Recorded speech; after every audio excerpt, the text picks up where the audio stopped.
Okay, lovely to be back together once again in this very familiar environment. So today I thought I would start with my topic is purity, not perfection. And again, I have a quote. Oh, it is Oswald Chambers again. So I'll just read it out. So, what shines forth and reveals God in your life is not your relative consistency to an idea of what a saint should be, but your genuine living relationship with Jesus Christ and your unrestrained devotion to Him, whether you are well or sick. Christian perfection is not and never can be human perfection. Christian perfection is the perfection of a relationship with God that shows itself to be true even amid the seemingly unimportant aspects of life. So I thought I gave that the title purity, not perfection, that really what God is seeking, what God wants, what God says we can have, again, and it can have in any circumstances, is the purity, which is, it talks about the relationship, which is our love relationship with God, and then our love relationship flowing from that with one another. Which is really like the marriage vows would be an expression of that. That again, you're not committing yourself to never do anything wrong ever. You're committing yourself that we will go through everything together, and I'll always put you first. And that really, that was the example of Jesus Christ for us, was someone who Son of God but also human, lived always putting that relationship first. So in that relationship, it was pure because it was always about the other person and putting the other person first. And when you do that, you can go through any circumstances. And again, even down to your own sin, which is not a circumstance, it's something. It is a circumstance of your own choosing, but you can even go through having sinned purely, having stepped away from God, make it about God. And so, where if it's about perfection, then as soon as you sin, then it's kind of broken, and it can no longer. Because it's about purity, but especially that part about it being about relationship. That, in Oswald Chambers' words, Christian perfection is the perfection of a relationship with God that shows itself to be true, even amid the seemingly unimportant aspects of human life. And I suppose I especially like that because there can be the danger that living for God becomes everything working out. Living for God comes about that I do everything right. All these things. So and then it's kind of like, so when that goes wrong, it's kind of like, oh, so where am I now? But that's because you've made living in a love relationship with God. You've defined it by what it's not, or in your mind you've made it into what it's not, rather than what it is. Yeah. Where really, because Jesus uses the comparison of himself in the church with marriage, that it's we will always be together. So when God has said, I will be there with you, will you be there with me? That we can be pure in that they're constantly seeking God for His sake. Even when when I've taken a step away, at that point I can choose God so that I can step back into relationship. And then because of Jesus dying, because of Jesus being resurrected, because of Him dying for our sins, that step back is always possible. So again, because perfection sounds impossible because it is impossible, where actually living in purity is not impossible because you can do it at any point in time. But it also highlights really what really matters to God, what really is at the heart of God, which we often end up coming back to, which is love relationship. Yes. And so I like Oswald Chambers more talks about Christian perfection. I like using the more like purity, using a different word like purity as opposed to perfection, which again, I think I'm thinking for you, like even when you look back over 50 plus years of living for God, again, it's not 50 plus years of perfection. In fact, if you wanted to, you could go through and highlight all the mistakes and things that you would do differently if you knew then what you know now and looking back. But on the other hand, at the same time, there's been the pure, the keep seeking, keep wanting God and relationship with Him, and to always be with Him. And that really is, and again, I guess for me, that's one of the things, like, knowing you and being a part of your life, again, you've always been real about yourself, your mistakes, your foibles and your sins, but and at the same time being real about your purity. Again, the one thing that you want and still want and have always wanted, and almost like that's what I'm going to seek after, and that's what makes that actually is a love relationship with God, is about that purity, again, that purity of heart and the pursuit of that with God. I haven't heard that quote of Oswald Chambers, the one that you read out. I think that's lovely. It kind of like, even all of those things, is what it brings to my mind too, is how prone we are to score ourselves or to, like, how am I doing? Whether against something that's quite accurate in the sense of what we should be, or even our own ideas of what we should be. But basically, like, I'm thinking of Jesus, like, at his baptism, when God spoke from heaven and said, "This is my beloved Son in whom I'm well pleased." He didn't sort of say, because of this, this, and this. Like, basically, and that's all. Mm-hmm.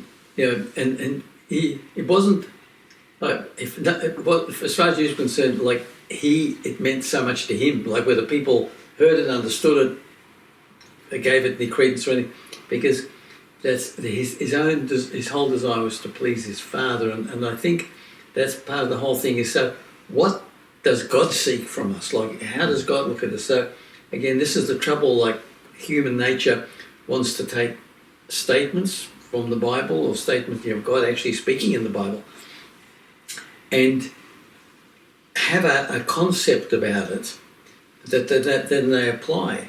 But it's almost like, say, thanks God, this, whether it's purity, perfection, what, this is what I figure it is. But God, what is it that you look for? Mm-hmm. Because to me, like, purity is and as it is in the Bible too, I'm sure, is like to do with, say, a metal that's pure. Because the Bible talks about things like pure gold, for instance. Something is unalloyed. It's not mixed in with anything, and that has to do, as you say, not with performance, but with your motivation. What is your goal? What's your motivation? What's your focus? And God responds to that so readily. I'm trying to think. Was it Philip or Nathaniel? I think it was Nathaniel.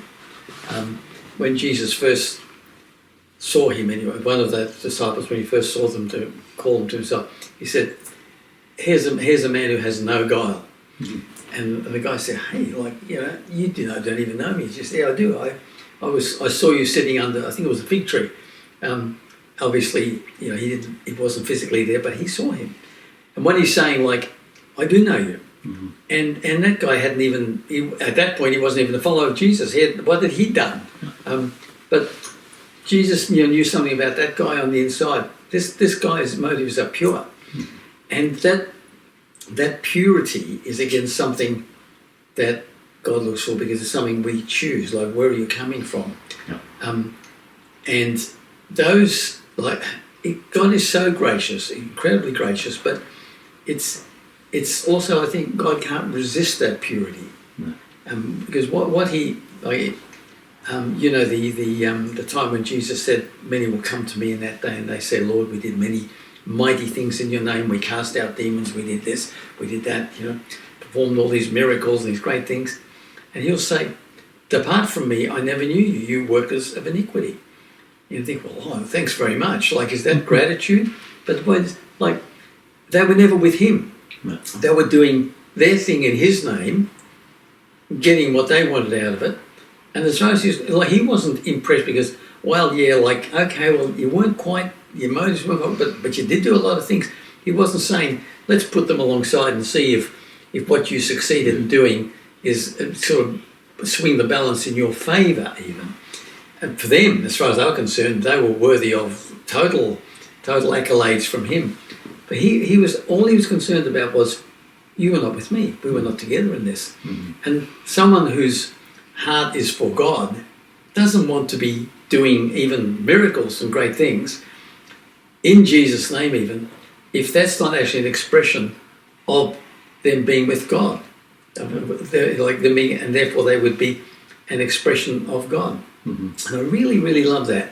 But even the whole perfection, the whole view of perfection, like biblically, I always see perfection as talking about completeness. Like we all tend to rate perfection again on performance, and like, that was perfect. Boy, you did that perfectly. So, and that has a human appeal. Like, you tell me I'm perfect or I did something really perfectly, that's a great feeling. But it's not something that I produce. There's a complete, if God knows that my desire for him is a complete thing because I make it. So basically, whether you're talking about purity or perfection, you're talking about those things that we actually have control over, that we choose to, what motivates me. Do I make my entire life about God? Then that's perfection to God, that my life is about him. When I think it was Paul wrote to some Christians who had disputes over what they should eat, what they should drink, things like that. And he said, listen, whatever you do, whether you eat, drink, or anything else, do it all to God's glory. That's what God looks for. Like, what's your motivation? What are you doing it for? That's what makes it acceptable to God, not how well are you doing it. Yeah. Because these people all had their reasons why certain behaviours and certain things and certain foods should be either allowed or disallowed in the church. And he's saying, God's not interested in that. He's like, why are you doing what you're doing? So it's beautiful how God has that like incisive way of getting to what really matters, and which actually to human nature that doesn't appeal. That's too threatening because like it's like that sharp two-edged sword. Oh, like where's it going to cut? When it's God, when it's our desire for God that we're being expressed, we love to come to God and have that penetrating gaze and have it so that we want to know from God, what's acceptable to you and what's not. Not because we want to get things right, not because we want to be complimented or have accolades, but because we want, like Jesus, to be pleasing to you. Mm-hmm. I love what you say about the whole, because I was thinking how it's the completeness. Because like to me, I always, and I've used this example before. It's like God loves us completely. So again, using the poker analogy, he says, "I'm all in. Everything I've got is yours." And so he's always asking for us to be all in too. The reality is our all in is like a mite. It's a pittance. So it's not that there's not whole, but there's wholeness as in two people giving all they've got. So the fact that God brings so much more, he gives us so much more. So you can think, well, you can never complete that, but he's not asking you to. He's asking, will you be as sold out as I am? And again, like you're saying about the motive, like, so you can live in that purity. I can make it all about you. And if I realize I haven't made it about you, I can make it about you. If I can realize I've made it about me, I can make it about you. So at any point in time, I can make it about you. And that gives him, that gives God what he desires. That gives him that pure, like, and that really is what a love relationship is about, isn't it? Like, the fact is, being in a relationship does benefit. Being in a relationship with you does benefit me, but I'm not in the relationship because it does benefit me. It does benefit. I'm in the relationship because it gives me a chance to give myself to you. Where, like I said, but if you can even start off that way, then suddenly become, oh, well, this is good and I like this, and as long as this keeps flowing, and so like I say, it's always that way where you either want to take something for yourself, you want to keep something for yourself, or you start getting distracted by the outworkings of it rather than really what it's about. Which some ways you think, well, for Jesus it starts off, tough, go into the wilderness, tempted. Then it can almost start, so it's good, and it's about you saying things, healing people, it's great, and then it ends. And so again, if you're looking at the outcome, it starts off bad, then it gets good, then it's like, you gather people, then they leave you, but the whole time it's purely consistently about God. And so actually, from that measure, it's always, are you with me? And so, which is why Jesus keeps spending so much time with God, because all that matters to him is that. And it's that knowing that for us, isn't it? Like, it doesn't matter what I'm doing, what I'm not doing. If I want to, I can be with God. And then that amazing thing, like say you quote that everything can be about God, even down to the most fundamentals of human life, which again they don't have any meaning in themselves. But if I'm doing them with God, for God, about God, they do have meaning because they become about God. And so that it's a miracle, isn't it? Because say instead of it being like, here's all the details that it needs, like it has to go into this, all these different sub clauses. It doesn't. But because it's total, it runs through everything. But runs through everything in a broad way, like not because there's a definite way to do everything, but there's a motive. There's like say, if everything in my life is for God, then everything I do, even the most basic thing, becomes for God, rather than I've got to apply. So like even the way I even when I close the doors and I'm just by myself, I've still got to do this because they say it's not an exacting God that way. It's the invitation, actually, isn't it? And that's the lovely thing about purity. Actually, like say, it can be about God and about nothing else. And then really all I need to do when something else threatens to or enters in, I've got a choice about what to do about it. Like if I say, okay, I've made this about myself. Again, there's multiple forms of self-interest, self-protection, self-awareness, whatever it is. When self gets in there, I at that point have a choice about what I do with it. Like say, I don't want that as part of my relationship. Again, it's always potentially going to be there. That's what it's real. It's a threat. It's real temptation. But actually, I can make it pure because that's again, Jesus' life shows that. But that's what God keeps doing. Like we've said in previous episodes, and God, it's about us, but actually it's about you. So I mean, God knows. He knows. In one way, He makes it just about Him and His relationship with you. Yes. At the same time, it's about Him and what He's doing with everyone in the world. At the same time, it's about Him and His glory, all at the same time, and that's true. But it's like that for us. That really is what purity is about. That that's what you want to see, running throughout everything, and to know that because of God and Jesus and the Holy Spirit, we can actually do that. It's not some pipe dream. It's actually us flawed, inadequate, real humans can actually live because it's about choice and about relationship.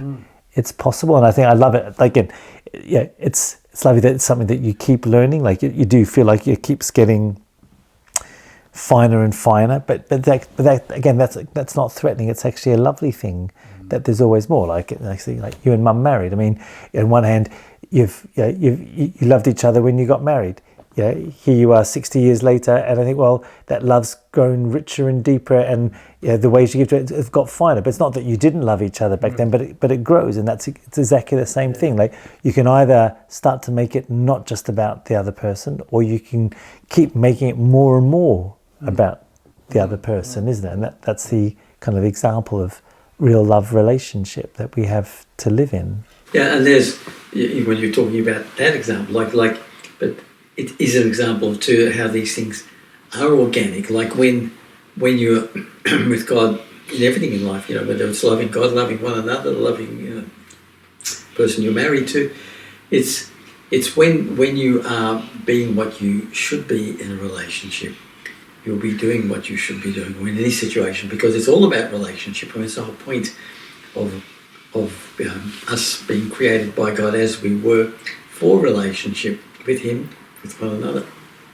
And then what needs to happen will happen. And I think, because there's such an emphasis, probably these days particularly, like you buy one thing from a store or online and you immediately have to send back. So how did we do? Like how many stars are you going to give them? Everything is about how did we go today and how did I go today. But for God, it's always what really matters to you here. God never requires anything of us that is not a matter of what we can choose, because He knows. Like going right back to the Garden of Eden, when you think like when He said to Adam and Eve, okay. There's just one rule: you can eat of the tree of anything, of the fruit of any tree in the garden, except the fruit of the tree of the knowledge of good and evil. Imagine them saying, "Oh, is that all? That's an easy one. Like that's all we." But the trouble with that is, for them it was like the obvious, but for the devil, who was much smarter, he thought, "I know how I can use this." he kind of got around whatever Adam and Eve were taking their security from. I mean, now we can do this one, and said, but there's another element to this that you don't realise, and God's keeping things from you, and that's to me, it's where we can take security from thinking, right now, I've got it all. Okay, yep, everything. I figure I know what God expects of me. I figure that, I know what a good marriage is, how to be a good parent, all these things. I'm okay. And that's like that subtle way in which we can become self-sufficient and rely on our ability. Adam and Eve didn't realise that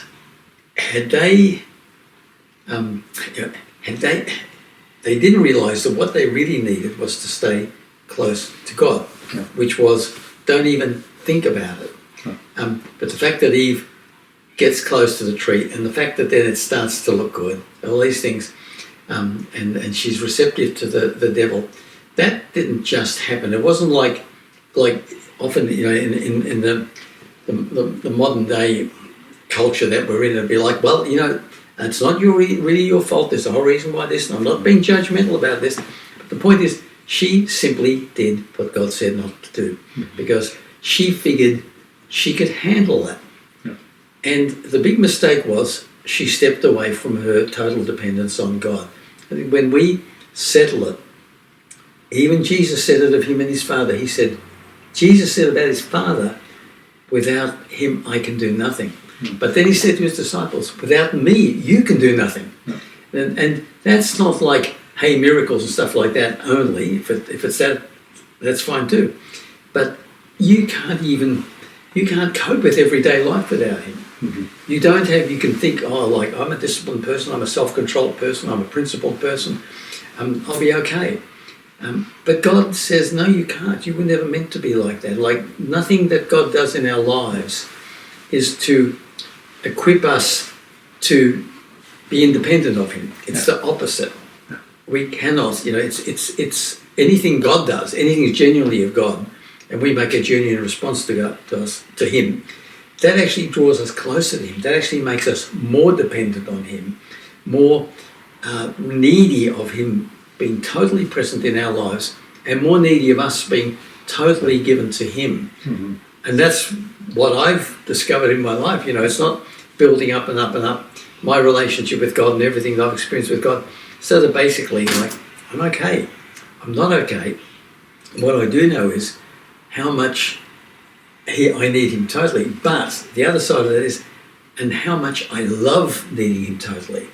The big mistake of that's built into the human race because of them inheriting Adam's nature apart from God, is that we seek ways to create security for ourselves, to develop abilities, to gather around ourselves and into our lives the things that will make us feel as self-sufficient, as capable, as protected as possible. It's all of those things are a substitute for God.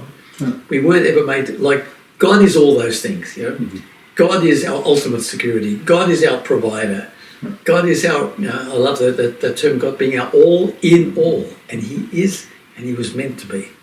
What's funny is, Nick, you think you don't like to think of yourself as like that, but like I say, it's true. Like, there's something that appeals to independence, self-sufficiency, and yet we weren't designed to be that way. But again, even your description of how the devil did, like saying it was clever because it wasn't saying, well, it's not that that's wrong, but there's a reason and there's more. And again, even with the purity thing, it's the fact that they believed something which wasn't true of God and they knew wasn't true of God. Like, why believe that God's holding something back from them? But like for us, I know in principle, I believe God's my provision. God will give me everything I need. But then at the same time, I have this but I wouldn't mind providing a little bit for myself. It's a bit like, I'll rely on you, but just in case that doesn't come through, I've got my backup food, my backup generator. I've just got this just in case for me. But then it's all those things that do create that bit of separation, don't they? Where, like say, if I really believe that God will give me everything I need when I need it, as I need it, then there's nothing I need, and that there's love. And I do believe that, but to put that into action, as I say, but even just it's almost like say there is always that competing nature, isn't there? There is that self there that naturally wants to have something for yourself. Like even that, I always think of that because you always think like the idea of I get to determine what's good and evil sounds so appealing, but actually. Because it then leads to so many other things, doesn't it? Like they say, like shame only comes from that. So the reason we know shame is because we know that we've determined what's good and evil. So then, when you don't do what's good, then you feel shame. But if you had no judgment on that, then you wouldn't know it. So those things that so easily seem appealing to you, like again, knowing things seems more. Again, like we're saying in a previous episode, it's the unknown that's scary. Yeah.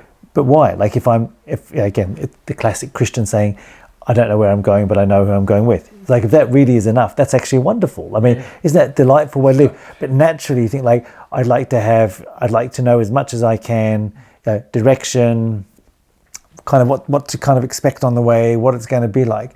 But actually, all those things that you realise that God's ways are better for us. God's ways. Well, the main thing is it's God's way. Yeah.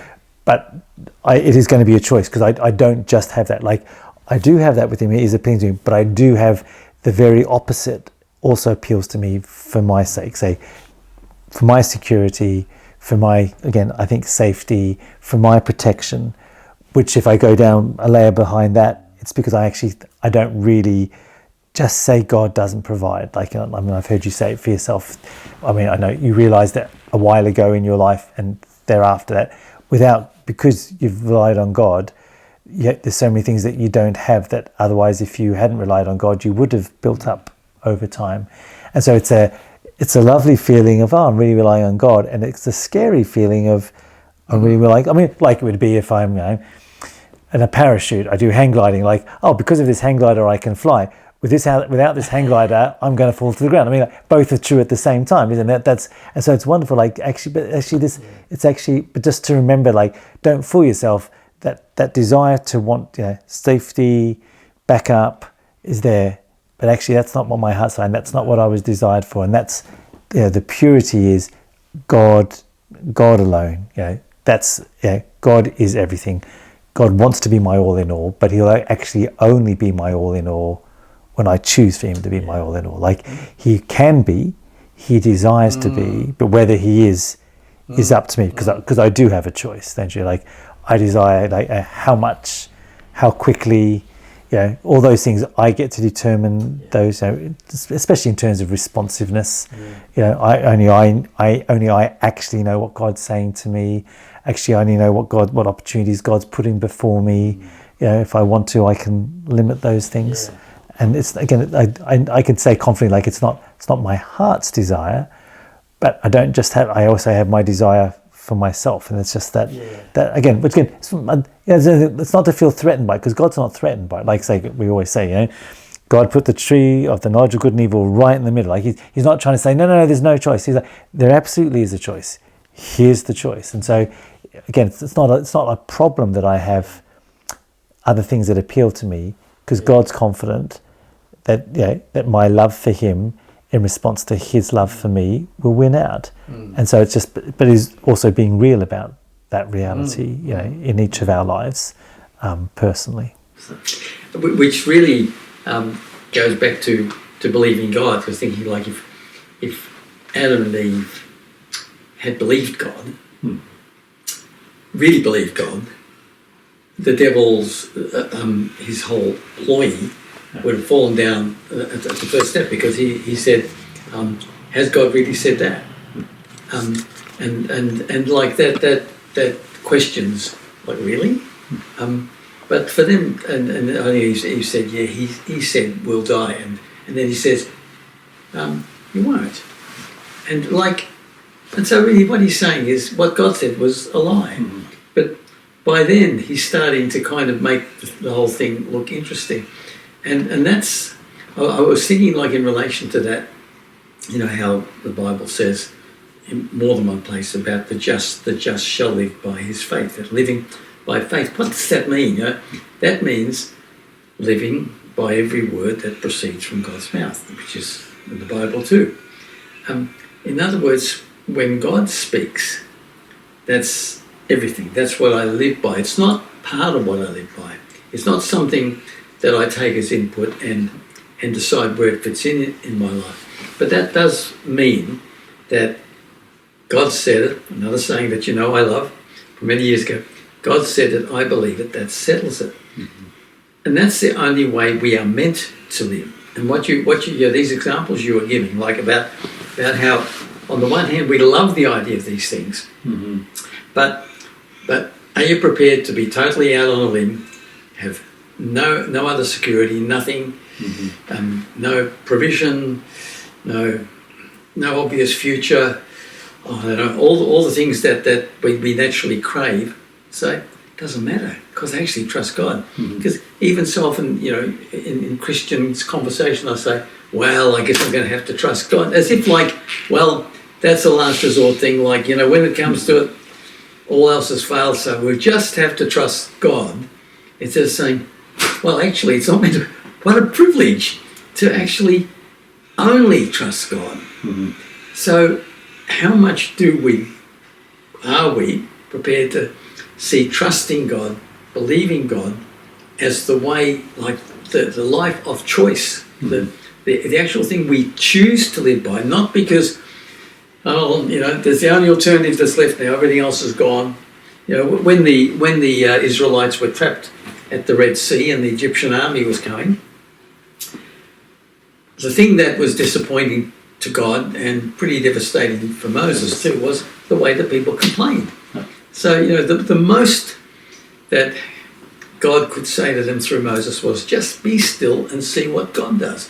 But they were such an unbelieving bunch. Basically, they were in a totally untenable situation, and unless God came good, and all they, at least just be still, shut your mouth and see what God does. God did it. And then they crossed the Red Sea. And on the other side of the Red Sea, they're dancing and they're singing about how wonderful God is, but not to their credit at all.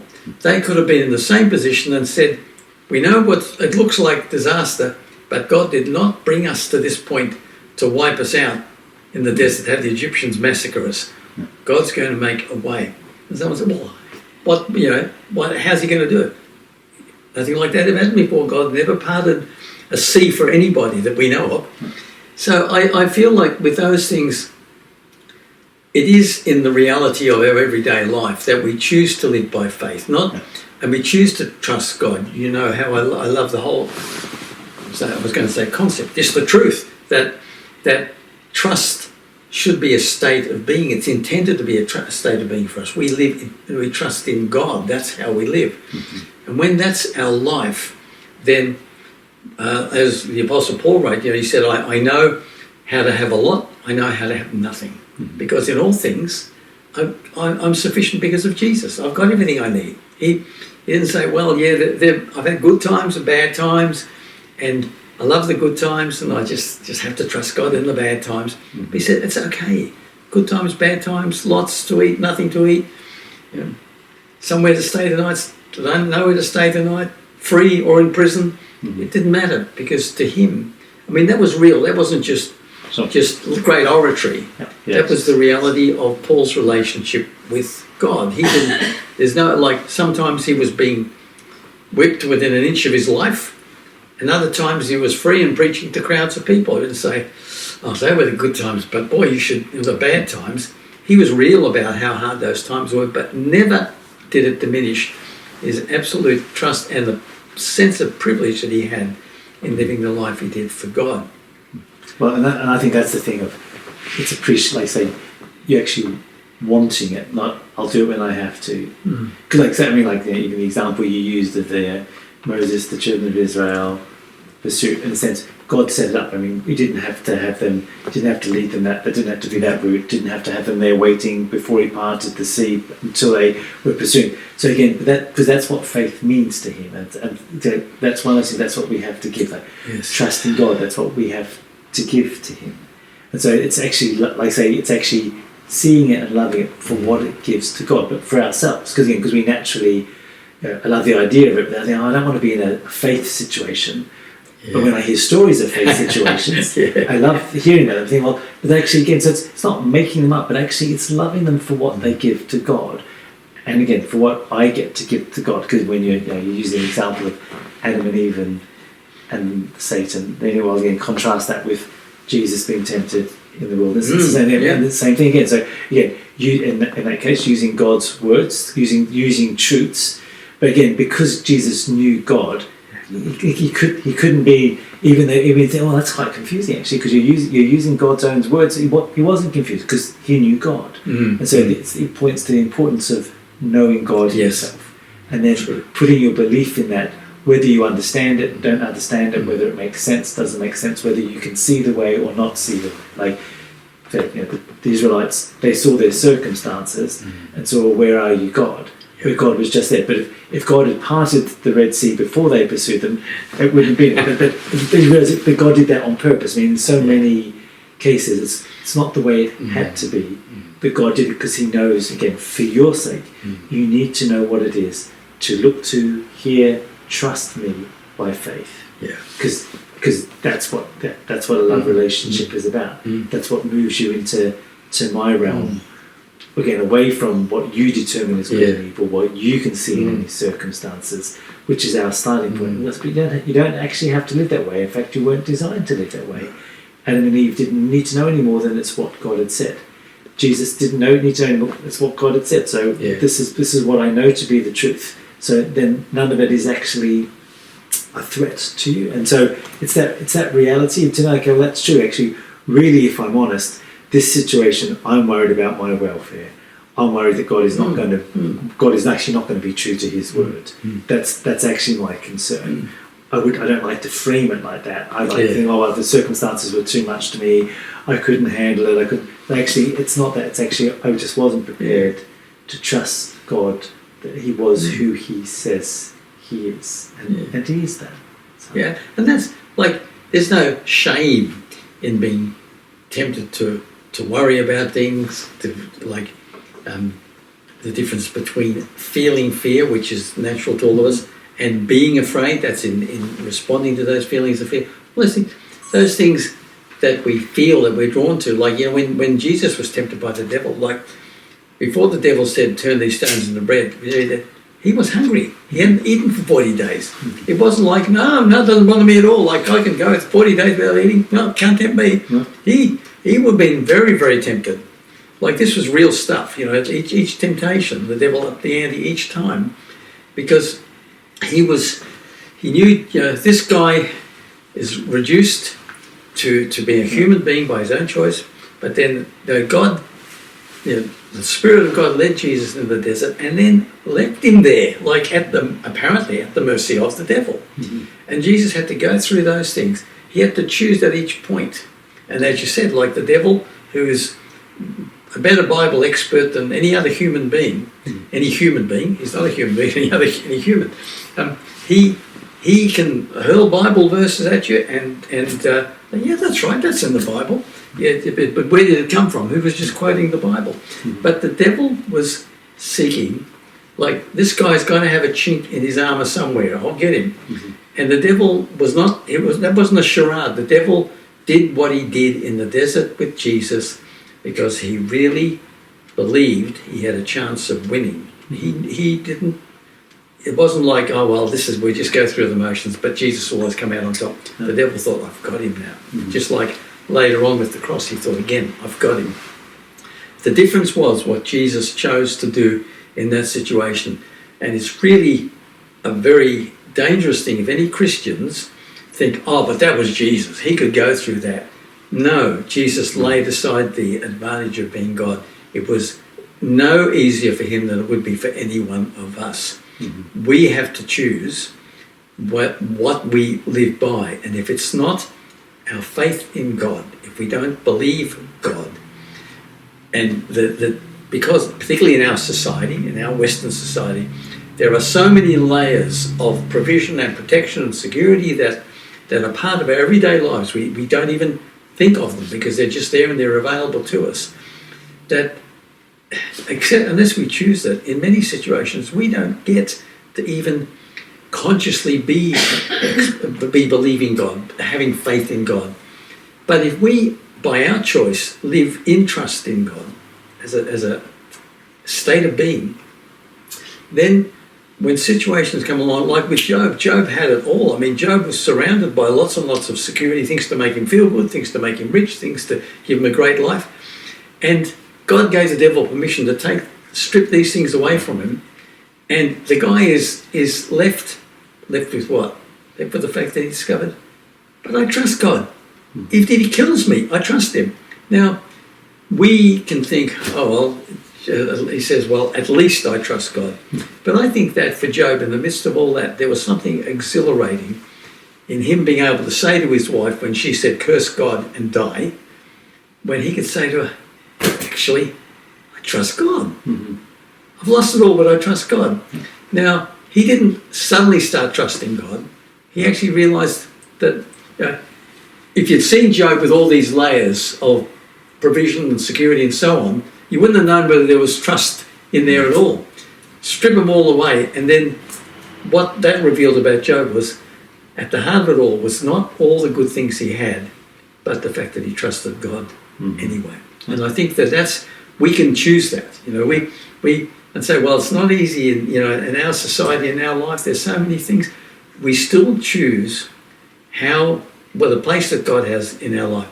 Do we trust him not as a last resort, but we trust him because we trust him, not any of these things. They don't trust in anything else.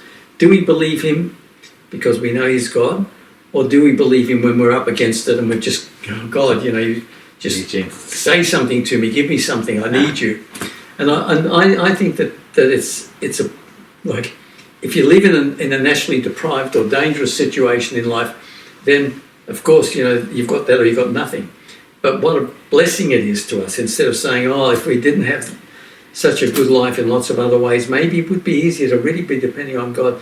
What a privilege to say, in truth, like, none of this means anything to me because I know my God. Mm-hmm. That's what blesses God, not because, he has to reduce us or circumstances reduce us to some extremity or deprivation where that's all we've got left. It should never be last resort stuff. It should be the stuff for the privilege of, because I mean, it's always lovely in the Job, because you see all the things that you always think, I don't want to be Job, I don't want to be the most faithful person on the face of the earth, but it's actually lovely, isn't it? Because I've heard of thee by the hearing of thee, but now I see you from God's perspective. He's saying, Job, if you have only known me in kind of times of plenty, you only know half of me. I want you to know all of me. And actually, Job did discover that. Like I said, maybe whether it was a surprise to him or not, actually, I just love the privilege of trusting you. And they're those things that you can think, that's my heart too. And they say, so I can seek that. Like, I don't have to pretend I don't live where I live, or I don't live in the society I live in, but actually, I'm not going to let that be the basis for the way I live, for the decisions I make, because I haven't just got that. I've been given God's love, God's graciousness, God's forgiveness. I'm going to live by that, and I want to discover all of God. I want to live in the fullness of that because I trust and love Him and His provision. So. And that's what gives Him what he longs for from us, because He knows who He is to us. He knows beyond anything that any of us have really, really comprehended the extent or the nature of His love for us. Even no matter how much that grows in us or becomes real to us, it's way beyond what we can begin to even comprehend. And so, none of these things are in doubt. That's why, with the privilege that we have to be a people of God, and anyone can be one of God's people, to be people of God who know Him, love Him, depend on Him, and who totally can have and must have their lives in His hands, because there is no other purpose for our human existence, is there. I mean, it's not something unreachable. It's not like someday. It's right here and now for every one of us to be able to have that kind of life with God. And it's funny even talking about that. It's almost like, this is a pretty good life. Basically, it's the life. This is life. Is the purpose of our creation. It's not some sort of vague concept. It's a concrete reality if we want it to be. That's wonderful. Okay, I think we'll leave it there for today. Yeah. Thank you.